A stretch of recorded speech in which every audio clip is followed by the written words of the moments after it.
Hello student, welcome back to focus education point. हम 8th class science का chapter number 13 ध्वनि को पढ़ रहे हैं।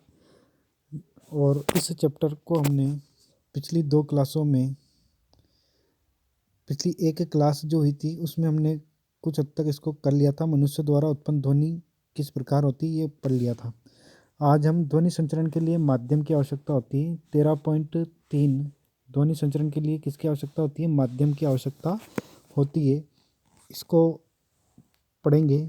जब आप कुछ दूरी पर खड़ी अपनी सहेली या अपने दोस्त को पुकारती हैं तो आपकी सहेली आपकी आवाज़ को सुन पाती है। इसके पास ध्वनि कैसे पहुंचती है? जब हम किसी हमारे दोस्त से बात करते हैं तो हमारी जो ध्वनि है उस दोस्त तक पहुंच जाती है। मान लीजिए यहाँ आप खड़े हो और यहाँ आपका दोस्त खड़ा हो इस प्रकार से, तो आपकी आवाज़ वहाँ तक पहुँचती है। इसका कुछ ना कुछ तो माध्यम होगा।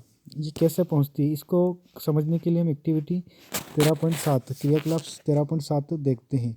धातु अथवा कांच का एक गिलास लेना है। सुनिश्चित कीजिए कि यह सूखा हो और इसमें एक सेल फोन रखिए। याद रखिए कि सेल फोन पानी में ना रखा जाए। अपने किसी मित्र से इस सेल फोन पर किसी दूसरे सेल फोन से टेलीफोन करने के लिए कहिए। घंटी की ध्वनि ध्यानपूर्वक सुनिए। अब गिलास के किनारों को अपने हाथों से सटाकर पकड़िए। अब अपने मुंह को हाथों के बीच की खाली जगह पर सटाकर रखिए। तो आप क्या देखते हो? अपने मित्र को फिर से टेलीफोन करने के लिए संकेत दीजिए। गिलास में से वायु को मुंह द्वारा खींचते हुए घंटी की आवाज़ को सुनिए। क्या गिलास में से वायु बाहर खींचने पर घंटी की ध्वनि धीमी हो जाती है? गिलास को अपने मुंह से हटाइए। क्या ध्वनि फिर से प्रबल हो जाती है?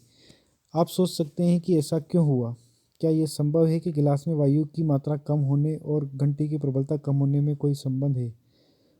देखिए होता क्या है, यदि आप गिलास में से सारी वायु बाहर खींच पाते हैं तो ध्वनि पूरी तरह सुनाई देना बंद हो जाती है। इसका कारण यह है कि ध्वनि को संचरण एक जगह से दूसरी जगह जाने के लिए कोई माध्यम चाहिए। देखिए जब गिलास इस प्रकार से एक गिलास लेना है आपको और उसमें एक मुंह रखकर उसकी पूरी हवा को आप अंदर खींचने के बाद में जब बोलते हो तो बाहर आपकी आवाज़ है, क्योंकि यहाँ पर इस गिलास के अंदर, ये जो गिलास लिया है इसके अंदर यहाँ पर वायु है ही नहीं। और जहाँ पर वायु नहीं होती वहाँ उसकी सारी वायु अगर बाहर निकाल दी जाए तो वहाँ उत्पन्न हो जाता है क्या? निर्वात। क्या उत्पन्न हो जाता है? निर्वात। और ध्वनि जो है निर्वात में संचरित नहीं हो सकती है। जब किसी बर्तन में से वायु पूरी तरीके से निकाल दी जाती है तो कहा जाता है कि बर्तन में क्या है? निर्वात।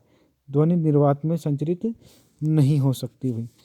तो ध्वनि जो है निर्वात में संचरित नहीं हो सकती। क्या ध्वनि द्रवों में संचरित होती? तो देखो ध्वनि जो है गैस में तो जो वायु है उसमें संचरित हो सकती है, लेकिन जहाँ वायु नहीं हो उसकी सारी वायु अगर बाहर निकाल दी जाए तो वो निर्वात में संचरित नहीं हो सकती है। बात क्लियर है?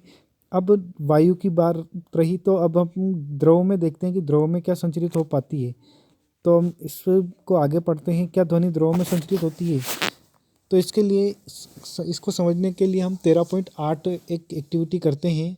एक बाल्टी अथवा एक टब लेना है, इसे स्वच्छ जल से भरना है। एक हाथ में एक छोटी घंटी लेना। ध्वनि उत्पन्न करने के लिए इस घंटी को जल में हिलाना भी है। इस घंटी को जल में हिलाकर ध्यान रखिए कि घंटी बाल्टी या टब की दीवारों को ना छुए। अपने कान को जल की सतह पर सावधानी पूर्वक रखें। इस समय पर आपको ये ध्यान रखना है कि आपके कान में जल नहीं जा पाए। क्या आपको घंटी की आवाज़ सुनाई देती है? हम देखते हैं इस टाइम पर कि हमको घंटी की आवाज़ जल में भी सुनाई देती है। कहाँ सुनाई देती है भाई? जल में भी सुनाई देती है। इसका मतलब ये है कि जो घंटी है वह जल के अंदर आवाज़ कर रही है और उसकी ध्वनि जो है वो हमारे कानों तक पहुंच रही है। इसका मतलब है कि जो ध्वनि है वो द्रवों में भी गति करती है। किसमें? द्रवों में भी गति करती है। क्लियर है? अब हम देखते हैं कि क्या ठोसों में भी होता है क्या। आइए ज्ञात करें कि क्या ध्वनि ठोसों में भी गमन कर सकती है। इसको समझने के लिए हम क्या करते हैं? 13.9 एक्टिविटी करते हैं। धातु का एक मीटर स्केल या धातु की एक लंबी छड़ लेना है। इससे एक सिरे को अपने कान से सटाकर रखिए। अपने मित्र से स्केल के दूसरे सिरे को सिरे से खरोंचने या खटकाने को कहिए। आप देखते हो जब वो खरोचेगा यहाँ पर, यहाँ इस जगह पर आपका मित्र जब इस स्केल को खरोचेगा तो आपके यहाँ कान में कुछ आवाज़ आती है। इसी एक्टिविटी को जब आप किसी रेल की पटरियों पर देखते हैं कि यहाँ इस रेल की पटरी पर इस जगह कोई ट्रेन अगर आ रही है और आप यहाँ सुनते हो ना कान लगाकर इस पटरी पर बहुत दूर, तो वहाँ पर आपको आवाज़ आएगी। इसका मतलब है कि ध्वनि जो है वो ठोसों में भी संचरित होती है। ठोसों में भी भाई क्या होती है, संचरित होती है। इस एक्टिविटी को आप पढ़ लेना। तो हम यहाँ से निष्कर्ष निकाल सकते हैं कि ध्वनि जो है कहाँ कहाँ गैसों में, मतलब कि गैस,